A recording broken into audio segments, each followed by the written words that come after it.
Hello and welcome to The Big Fight. I'm Nidhi Razdan. Over the last 5 months, India has made international headlines in ways that would not please New Delhi.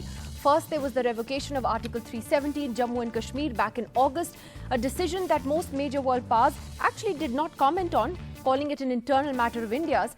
But Delhi's lockdown in the valley and the continued detention of political leaders, others, and the internet ban have drawn intense criticism from several foreign capitals as well as major newspapers around the world.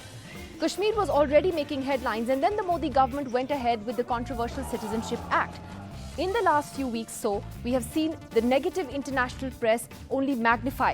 Leading newspapers like the Washington Post, the New York Times, the Financial Times, the Wall Street Journal have written strong editorials and op-eds questioning India's democratic credentials now. India's foreign minister famously said that his reputation is not decided by a newspaper in New York. But is that bravado, or does the Modi government really not care about what the international community thinks? Till now, India's biggest strength on the world stage has been its democracy and pluralism. But today, has that image of India's been damaged or dented? Or is that an exaggeration? Joining us first on The Big Fight tonight, we have filmmaker Meera Nair joining us via Skype. And Meera Nair has been very vocal on the Citizenship Act protests, particularly with the arrest of actor and Congress party worker Sadaf Jafar in Uttar Pradesh. She was part of Meera Nair's A Suitable Boy, the series that has just been filmed for the BBC. Meera Nair, thank you so much for joining us on The Big Fight tonight. First, I'd like to ask you, about the bigger question we're asking this evening.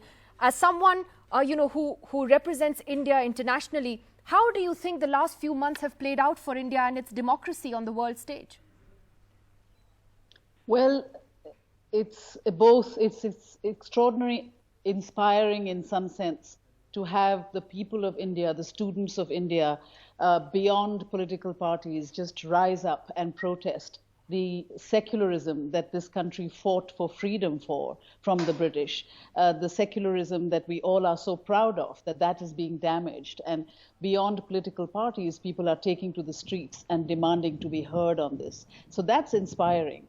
But the other side of it is the extraordinary violence that has gone along in some states. And I'm really here not so much to speak about India's vision on the world stage, but more really to plead for the release of Sadaf Jafar, who is an extraordinary teacher, a single mother, a young activist, but joining the protests in Lucknow, and has been brutally beaten and jailed since December 19th, forbidden really for any medicine. She's bleeding internally in the jails, which are freezing, and she's beyond not even given a mattress or just a raggedy blanket.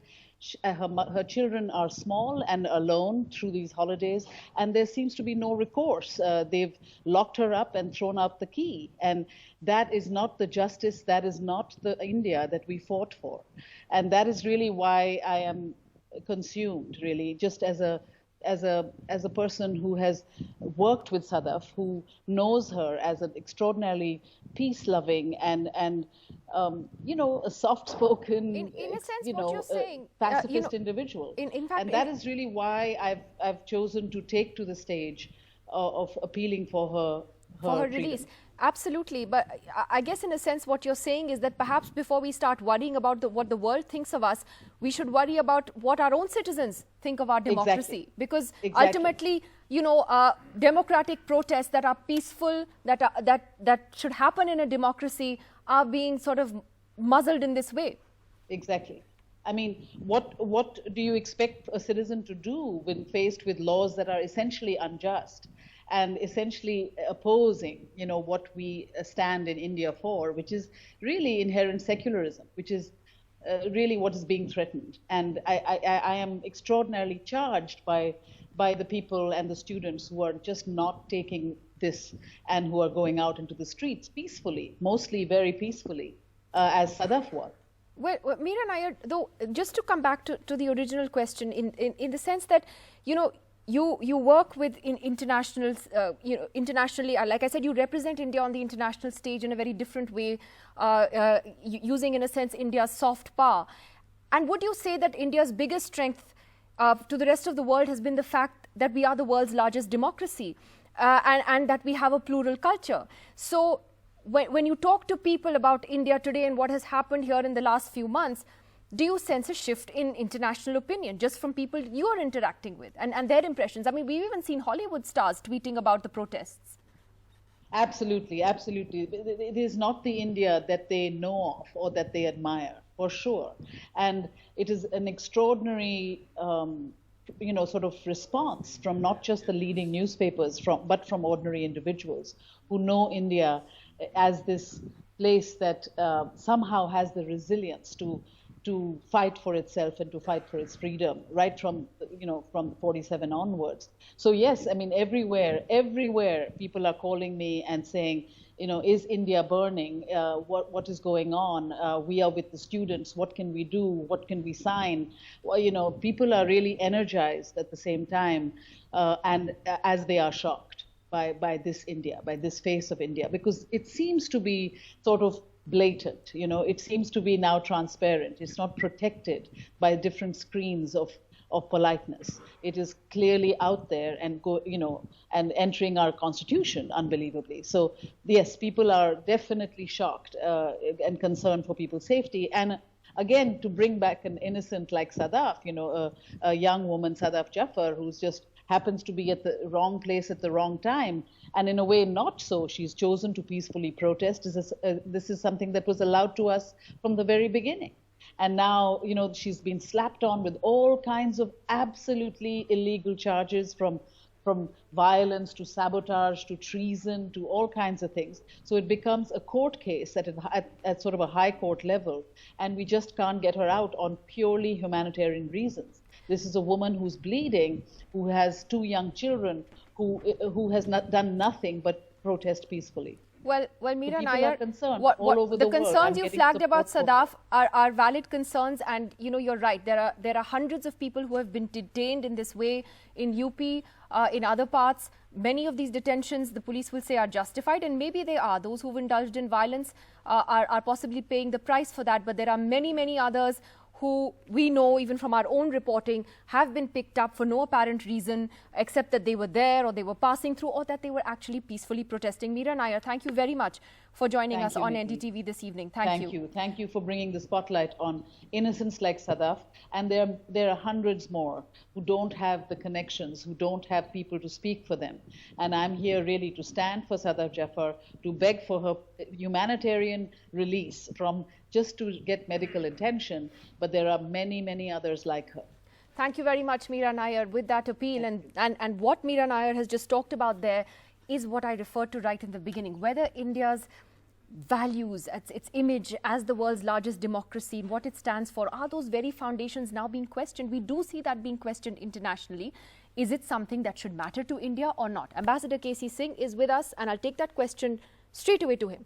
When Foreign Minister Jaishankar says a newspaper in New York does not, decide my reputation, do you think he means that New Delhi actually doesn't care what the world community thinks of it, or that they actually care and are kind of brazening this out? Look, he's a diplomat minister. He has to say what his government wants. Once you join a political party, you're obviously the advocate of the party. So he's not speaking as the foreign secretary any longer. Perhaps he may have been more restrained when he was the foreign secretary. So as the spokesman of the government, as a minister, he's taken a stand. And I disagree with that stand. I think it's his job to moderate whatever is coming out of India and make it marketable. And therefore, he should have engaged her. He should have engaged anyone. Putting yourself just in the Republican corner. You're talking about Pramila Jayapal, the US congresswoman. Pramila Jayapal, which means you're aligning so much with the Republican side. Because next day he was seen with the Senate, chairman of the Senate Foreign Relations Committee, who is a Republican. And we know earlier that, Mr. Modi, in a sense, indirectly endorsed President Trump. Now, are we completely in the Trump corner? Now, that's a very dangerous game, because we don't know who's going to win the White House. Tomorrow you may have a Democrat there. And that's why many senior Democrats, including Elizabeth Warren and presidential candidates of the Democratic Party, came out in defense of the Congresswoman. Now, you don't want to get into that kind of break the bipartisan support in America for India.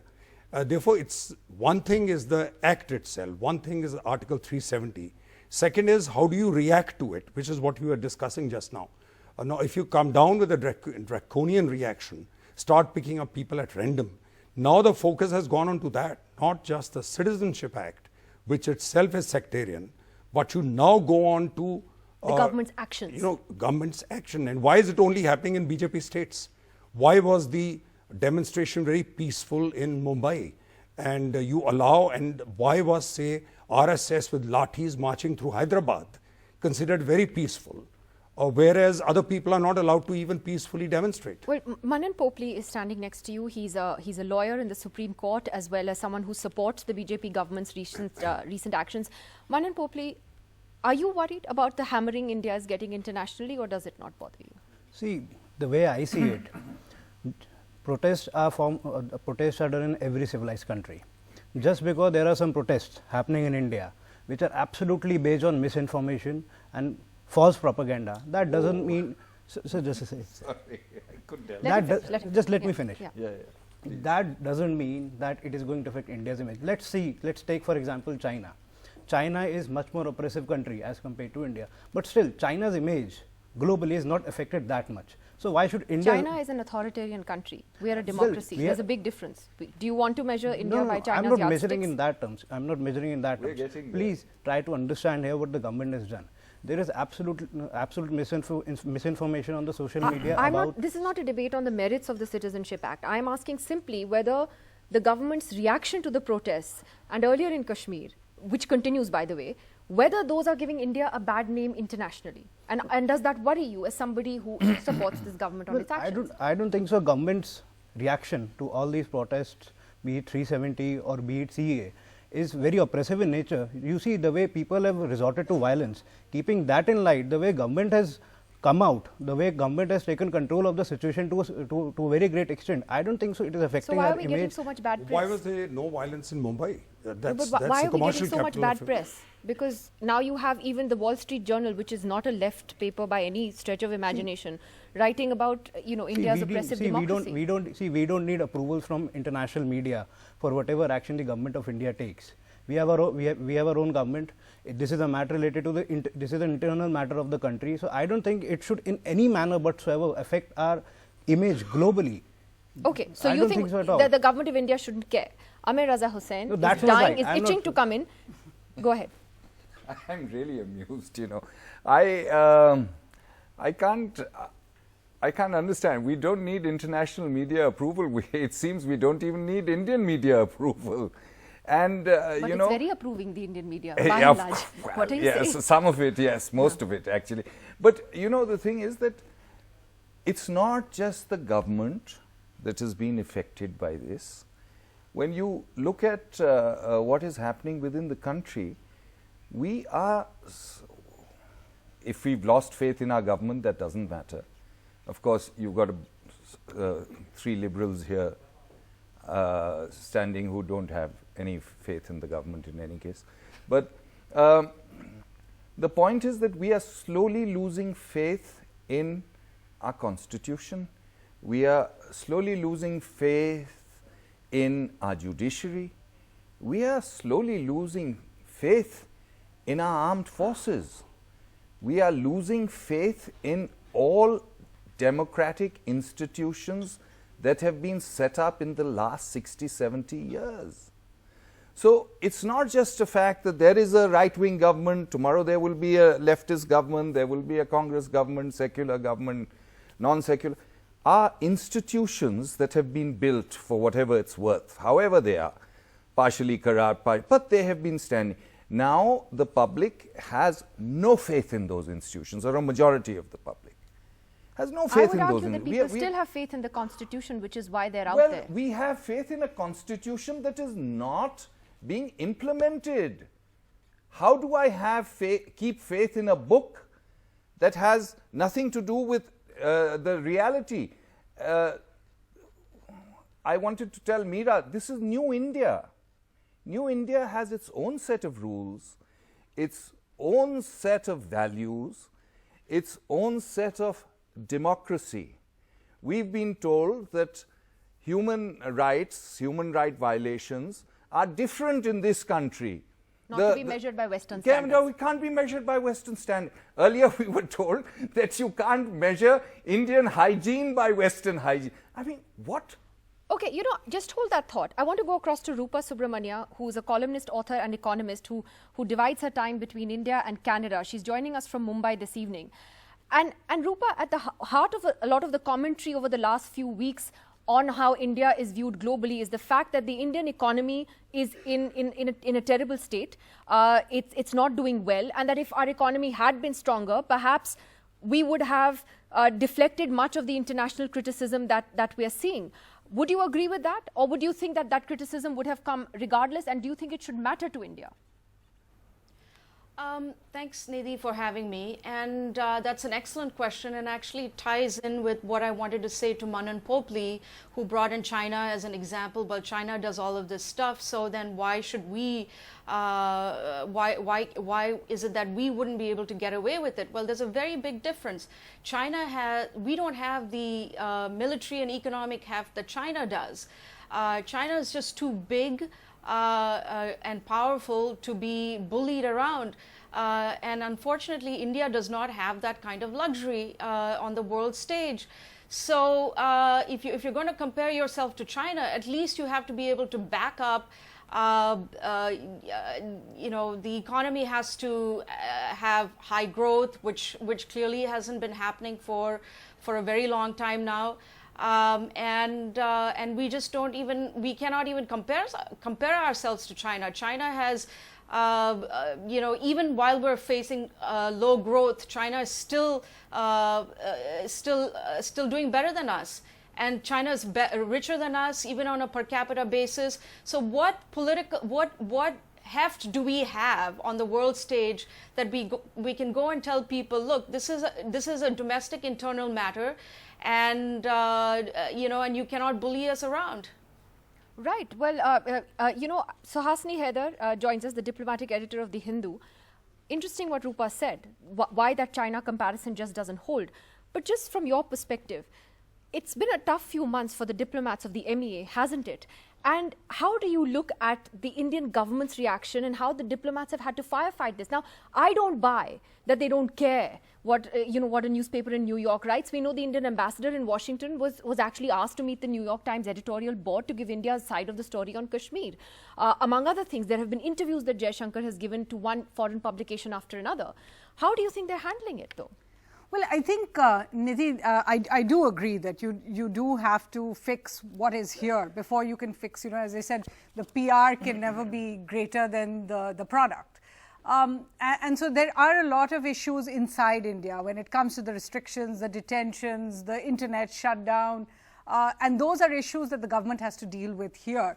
Has India's image taken a beating? I think actually it is not India's image that's taken a beating, but I think the Modi government has definitely taken a beating. I think the Modi government has taken a beating not only for its actions, but also for its inability to explain its actions internally. So when Mr. Popley says that people are misguided, why are they then misguided? This government has arguably one of the best PR machineries in the world. Why are people not understanding what they are constantly trying to apparently tell them? And I think our diplomacy has taken a beating, because it is very clear that our diplomats have been put out there and made to defend each of these actions, whether it was Article 370, whether it was the Citizenship Amendment Act, whether it has been the NRC, the NPR.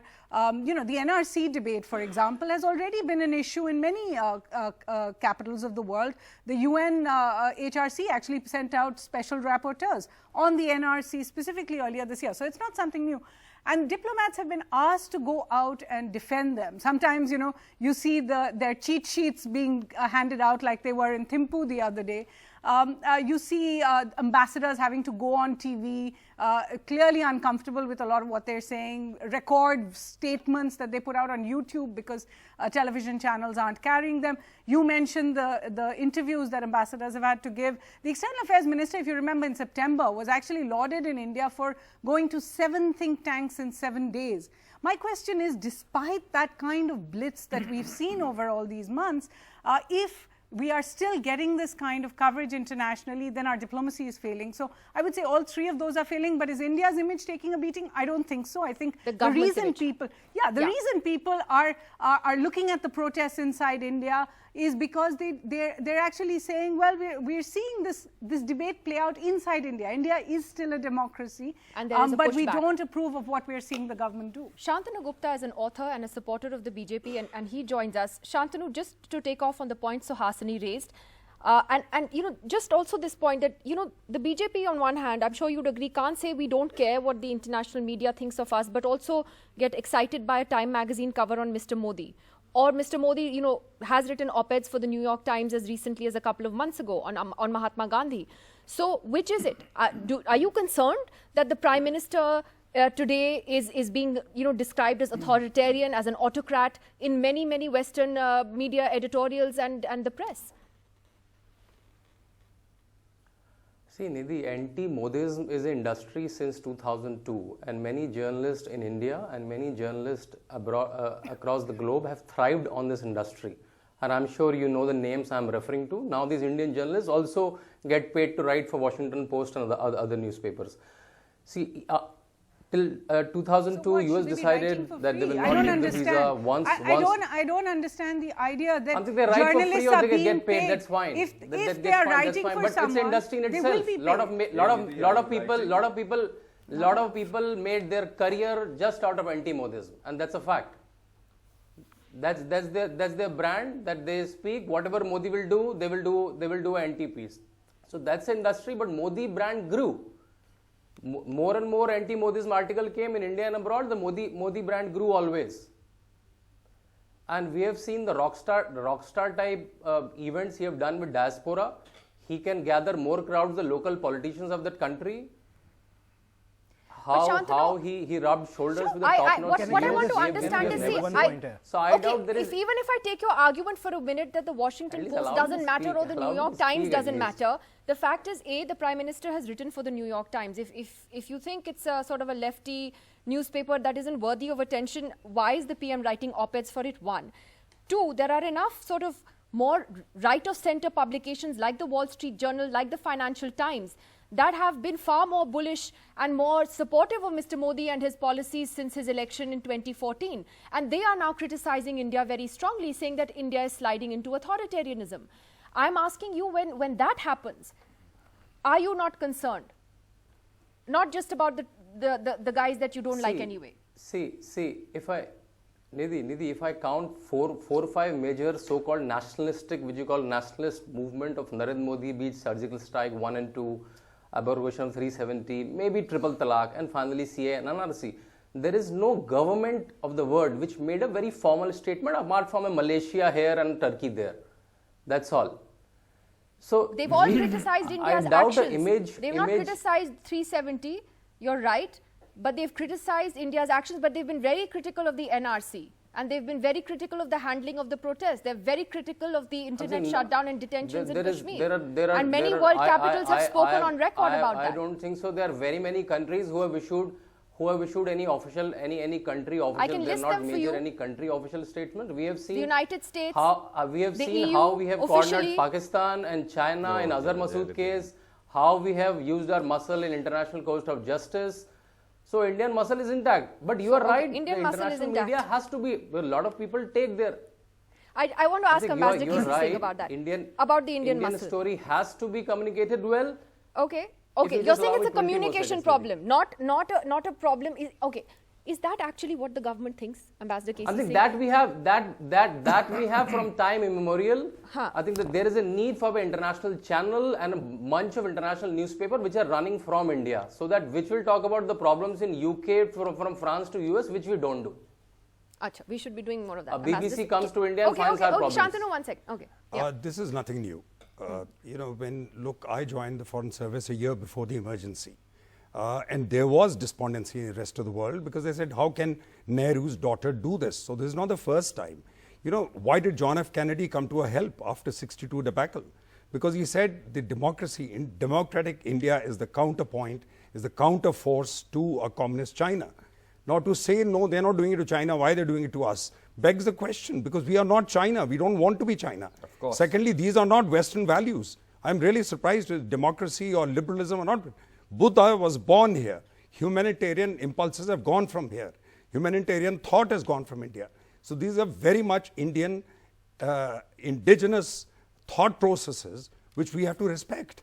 And that is why India is seen as the counterpoint to China. If India is going to be another China, it will be a very poor China. We are not China and we don't want to be China. And I think that's what the battle is about. You cannot either make it a Hindu Pakistan or a communist China. We are India, and the Indian approach traditionally, historically, over centuries has been an inclusive, welcoming approach where they have welcomed people of all faiths to come in and reside here because Hinduism had this confidence. It allowed all those to come in. It was very confident in itself. Hindutva is a lack of confidence. It's not a sign of confidence.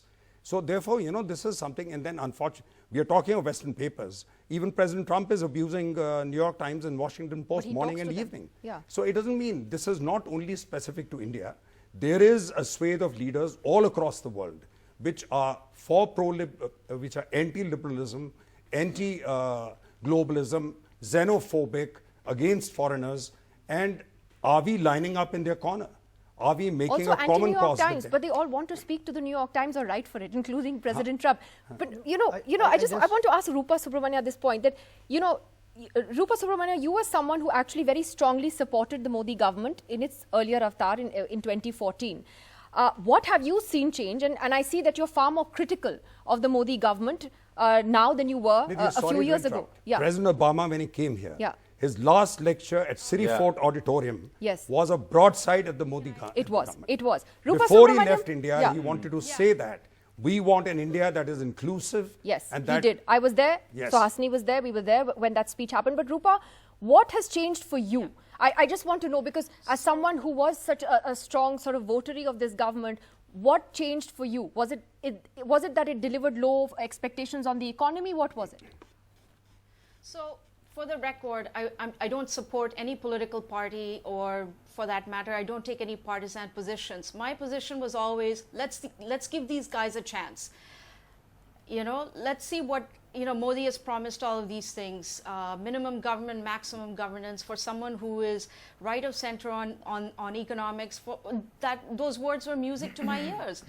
And it definitely represented a change from the 10 years of the UPA government. So there was a lot of hope vested, there was a lot of hope, and there was much to be gained from a stunning mandate that Modi received. So what happened was, in the last 3 years, starting from demonetization, they just squandered a lot of political capital on needless experiments like demonetization, sloppy GST rollout. And more importantly, there's a denial of the fact that the economy, the macroeconomic situation in this country is deteriorating, and they're in denial of this very important fact. So, I am also not someone who is on board with this kind of cultural agenda. I mean, it's fine to correct, to have a non-hegemonic narrative, that is different from the left. Or different from a liberal narrative, but some of this stuff has just gone overboard. Bigotry is now out in the open. It's okay to be bigoted, actually. It actually wins you brownie points within the ecosystem. Everything that you say is Hindu phobia. You're accused of Hindu phobia all the time, or you're an urban naxal. I've been accused of being an urban naxal. So these are very, very these are very problematic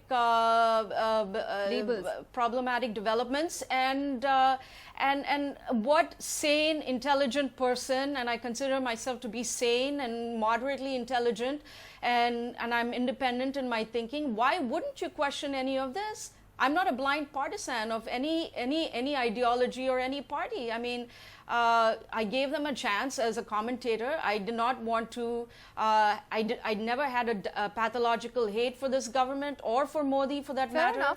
Fair enough. Yeah. Yeah. So this is what's changed with me, and it would with a lot of independent I people. want to ask Shantanu before he goes, because he's going off on to another show on our Hindi channel. That Shantanu, when you hear voices like what Rupa was saying, because I'm hearing a lot of voices even from hardcore Modi supporters today, who felt that the Citizenship Act was sort of like, you know, an invisible line that was crossed. They're not comfortable with this. They're not comfortable. There is a pushback. You know, these are not only Muslims, by the way, and I'm sure you know this, who are protesting on the streets today. There are people of all faiths who have come out. And I've seen this even among supporters of your party, of the BJP. So do you think that there needs to be a different way in which the government then approaches these protests and actually needs to reach out to people and seriously talk to them instead of talking down to them? I think this whole narrative of the international brand of Modi is fading.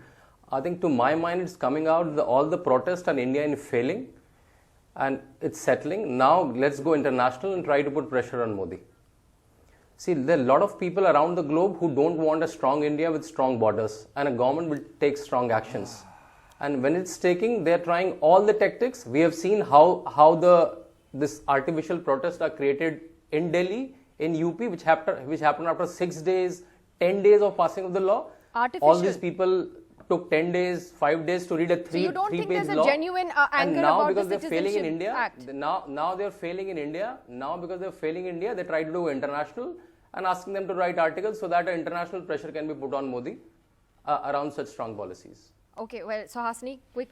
I'm just amazed because, you know, through one's career, we have covered other countries, particularly authoritarian countries, some in Central Asia, some in the Islamic world.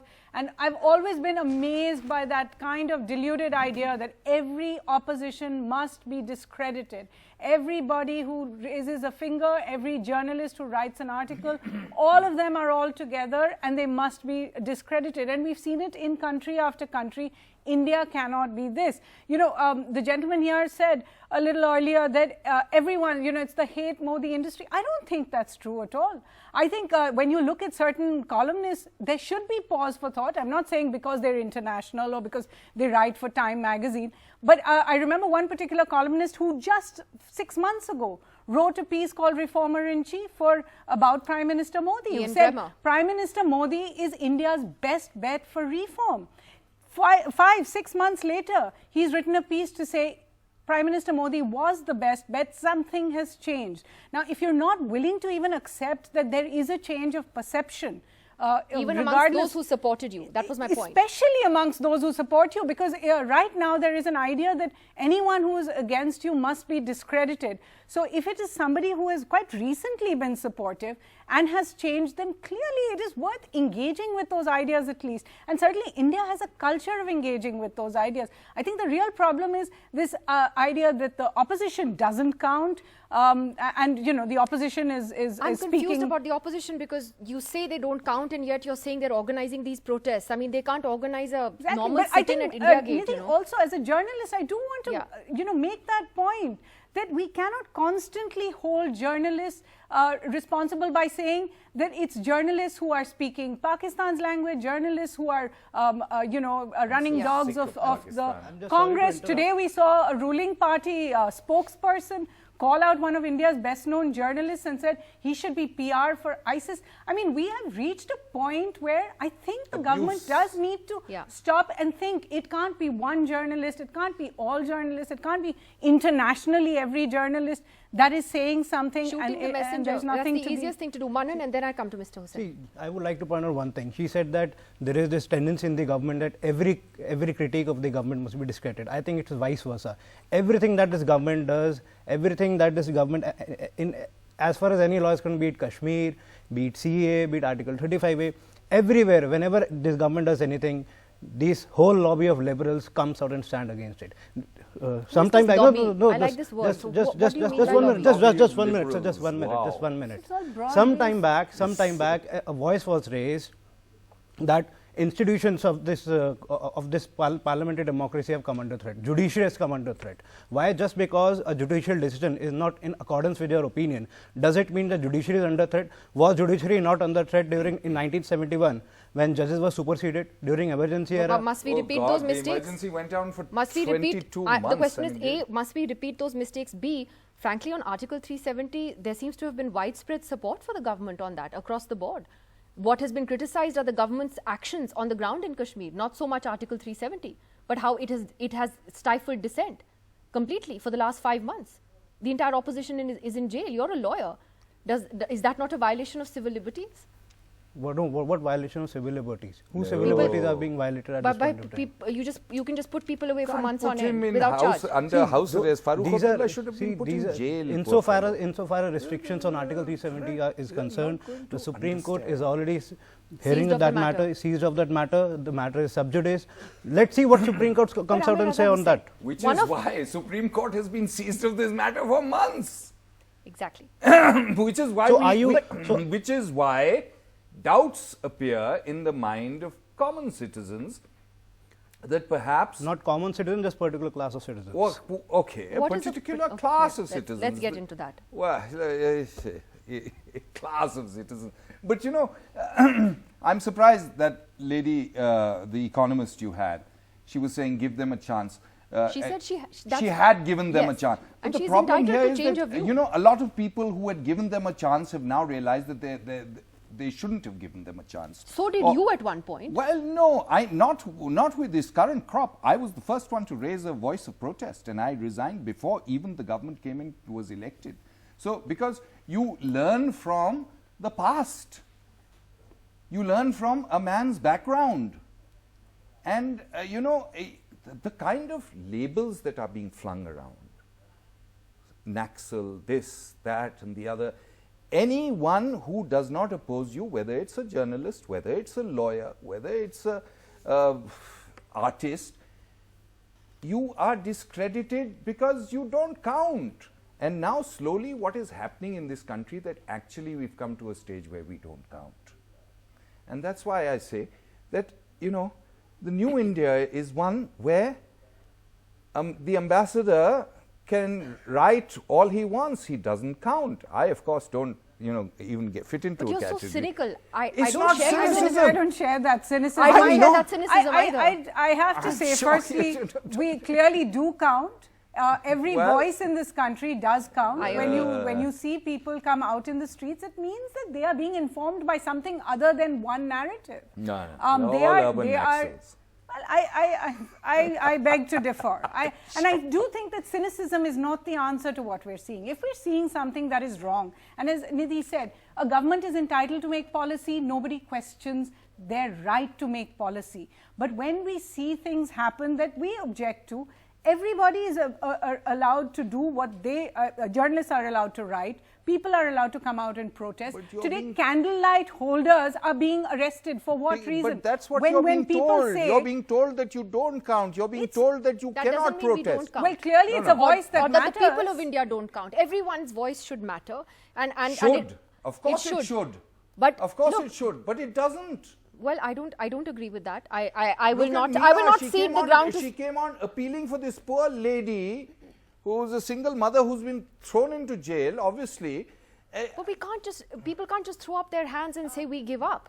This country has been through the emergency and it came out of it. 24 months. Well, you know, may it I came out jump of in? it. Yeah. Right. All right. So Michael Kugelman is also joining us from Washington. I wanted to get some perspective from there. And Michael gets trolled all the time for what he writes on India and Pakistan, by the way. He's a strategic affairs analyst. But Michael, why should international opinion matter to the Indian government? Just sum that up for us. Why should it matter what the US Congress thinks of us, these debates that are going on there? Should we care? Well, I think that for a country like India that aspires to be a world power and wants to be seen as a responsible power should be susceptible to criticism and should be willing to acknowledge, if not accept, that criticism. I think it's only natural that forces as powerful as the international media should be seen as important for this Indian government. And I think another way of putting this is does the Indian government actually care? Does it really care about what the world thinks? And I know that some would argue that no, it doesn't really have to care. It's going to do what it wants to do. These issues that have attracted criticism overseas are internal matters for India. But my response to that is, well, look, if the Indian government really didn't care about what the world thinks, why would it so often be so critical of negative international press coverage? Why would the Indian government hire lobbyists? It just hired another one in Washington a few weeks ago. So I think that's really what it comes down to. And just to make another point here, these hits to the image of the Indian government, I think they clearly go back some time to earlier in the year, back to the confrontation with Pakistan, when you had the Pulwama attack and then the Balakot strike, at a time in which India came under a lot of criticism, to the point that it affected India's brand, when there was this suggestion that the Indian government may not have been completely truthful about what really happened in Balakot, and then it began to politicize that whole confrontation with Pakistan on the campaign trail. I think that's where the hits to the government's image began. And so, this is quite extraordinary as well, given that the Prime Minister had done such a great job to repair his image early on in his term. I mean, when you're sharing a stage with the likes of Jay-Z and Beyonce in Central Park at a charity conference, your image is in a pretty good position. So for it to be where it is now, for Modi and for the government to be struggling in terms of how it's perceived, I think that's significant. Final note, though, I wouldn't go too far with suggesting that you have these major hits to India, to the government's images. Certainly they're there, but at the end of the day, I think the world still stands with India on many fronts, particularly when it comes to the issue of terrorism. The U.S. government certainly wants to continue to engage with India. Countries and investors, I think, still want to do business with and engage with India, but certainly it's getting difficult as it's come under the shadow of these hits to India's image. And it all comes down to the fact that for so long, democracy has been so closely associated with India's brand. That's at the heart of it. That India is a democracy. It's worn that, right. It's worn that like a badge of honor. And now you have these things happening that suggest it's taking a hard turn away from democracy. Ambassador Casey Singh, just on this point, because Michael raised this point about Balakot and everything that happened, there was a very interesting piece. I don't know who wrote it last week. I don't recall the name, but the writer made the point that, in a sense, because India's actions, whether in Kashmir or with the citizenship protests, are coming under so much international criticism, and Pakistan is actually quiet, in a sense, it's a given that the international community will support us when it comes to the issue of cross-border terrorism. But that right now, we are kind of shooting ourselves in the foot with the international community with our own actions, because right now people are focusing on the Indian government's undemocratic actions, rather than focusing on a genuine problem with cross-border terrorism that exists. And so the focus has actually shifted away from that to this, which shouldn't actually happen. Do you agree? Well, let me just first go back. What your Washington interlocutor said, it's true, India can live with it. It's not that it's life-threatening for India. Yeah. But when you start, and particularly when their economic headwinds are negative, when global environment, global economy is slowing down, you had Arvind Subramaniam on your channel, presenting the graphs, which were frightening, to say that the economy is close to stalling. That when that is happening, why is the government busy with a socio-cultural agenda? And why is that agenda focused on electoral cycles? Because remember that 370 came before Maharashtra election, and we've seen the result, and it was used electorally, but we've seen the result in Haryana and Maharashtra. And CAA was used in Jharkhand, and we can see the result there. So therefore, the signal, people of India are sending a signal back that we elected you to govern India. Please govern India. Please don't get distracted by this. And nobody wants instability. And more than anybody else, international investor does not want instability. In fact, you found one big investor saying, I'm not coming in, and everybody has said, go home, who cares? But it may start with one investor. But there are other investors who read Forbes, who read Financial Times, etc. They are worried that if there's social instability, is their investment safe? Would their investment be affected by these strikes, by any kind of social instability in India? And I think you have to be careful about that. The India-Japan summit. And that starts affecting, and why did before year 2+2, Pompeo issue a statement? We would like India to really, stand by a certain moral and constitutional conduct. It came from Pompeo just before the 2+2 meeting. So therefore, Americans are also answerable to their parliament. And don't forget that Congress is today held by the Democrats. You may just deal with the Senate, but there are many things that happen in the Congress. And that resolution, which was shepherded by that lady, Jayapal, whom the foreign minister did not meet, that got immediately more sponsors. 10 more The in 1 minute day. you said, Yeah. we are not doing it. And all other congressmen, they jumped on board and they said, you cannot decide who should be there in a particular committee. Now that resolution is already moving in the US Congress. You may say we don't care what the US Congress does, but you do care, because you also exult when US says you're an ally, we have a 2+2, a relationship is moving up. So in isolation, you can ignore them. But if you're taking the relationship with the US and the world incrementally up, and as he put it, you want to be a global power, then you can't be churlish. And it's not just the US. When we see the OIC statement, Suhasini, I mean, that itself should worry India, because India engaged with the Organization of Islamic Conference and made a big deal out of its engagement and having been invited to their meeting last year when Sushma Swaraj went. And now the OIC has also come out with a strong statement about the Citizenship Act. And I believe privately many of those countries have also expressed their issues about Kashmir. So that should worry us too. I think, as Ambassador K.C. Singh said, they're also reacting to what they are hearing on the street. Many of these countries in the OIC may be monarchies and maybe not interested in not the democracy democratic per se, but they are reacting to what they're hearing on the street. But I think, Nidhi, even if you put aside the ideological argument, the idealistic argument that India is, revered around the world as a democratic, secular, pluralistic, inclusive power, and you say, forget it, that's idealistic, we are into realpolitik. Look at the realpolitik that we have seen in terms of Indian diplomacy in the last few months alone. For 20, 30 years, India has not seen a resolution against it in the US House, as we have seen now with 29 co-sponsors. For years and years, nobody talked about a UN Security Council closed-door meeting on Kashmir. We have not heard these things happen in all these years. So clearly there is a realpolitik investment that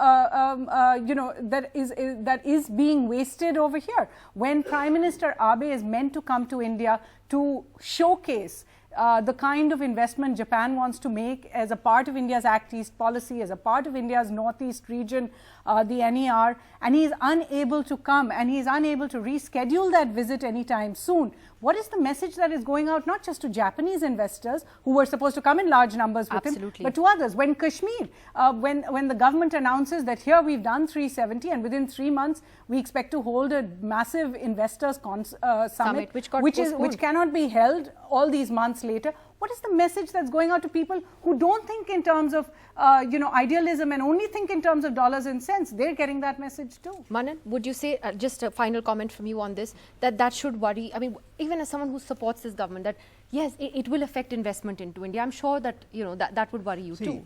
In every economy, if there is social unrest, it definitely affects the economy.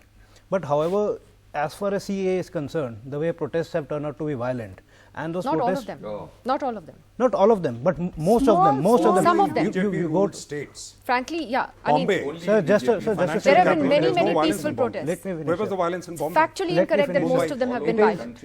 I have been living in Delhi since last 28 years, and for the first time in my life, I have seen violence at such a level in Delhi. I've never ever in my life Not in seen, every protest though. Not in every protest, but you see what has happened in Selampur, you see what's happened in Jamia protests, you see the kind of slogans that were raised. I don't want to get into that because that's not the issue. Today there were protests in Delhi, nothing happened. There were peaceful protests in Mumbai. Fortunately, nothing they were happened. peaceful. Fortunately, they were peaceful, and I'm glad. There have been peaceful protests in Kolkata. There have been peaceful protests. I'm glad in I'm Vijayawada. glad the protests were peaceful today, but they were not so. And it is the people who are instigating these protests to be violent. That is what they want. That they want this. What about the non-violent protesters? Sir? Well, I agree with you that those who instigate violence should be dealt with the full force of the law, because there is no space for violence, for arson or any of that. I totally agree with you on that. But what about those who are protesting peacefully with placards? Are they all brainwashed according to you? And the National Well, Strike they are doing that. Some of them are. Some of them are. They're brainwashed. They don't have an opinion of their own. Not brainwashed. Then? So how was Ram Guha violent? Some of them think. But they also have a right to an opinion. They have, they do, and I do I'm respect asking their you. right for an opinion. I do respect for their right for an So why opinion. was Ram Guha picked up forcibly by the police in Bangalore? It's only police under BJP control. He was holding a where there's placard. violence applied by the police. Police are getting a free hand. Okay. So, Why so, is the police so, being so you restrained? justify people coming out on No. the streets and destroying public property? It's an- No, and do Ram you Gopal was expect not Ram destroying- Gopal was not destroying any Ram was property. not destroying public property. That's was the point. There are simply many reading- people who did not. Today there were people trying to protest in Delhi. There are terrible pictures on social media of how the cops are dragging them away for a peaceful protest. They didn't do anything. You know, they were gathering outside UP Bhavan, but they were stopped. In fact, in So- UP, there are pictures of police destroying Yeah, public property yeah. as well. So, like we That's said, violence disputed. is not That's condoned in disputed. any way. Quick last word, Rupa, to you.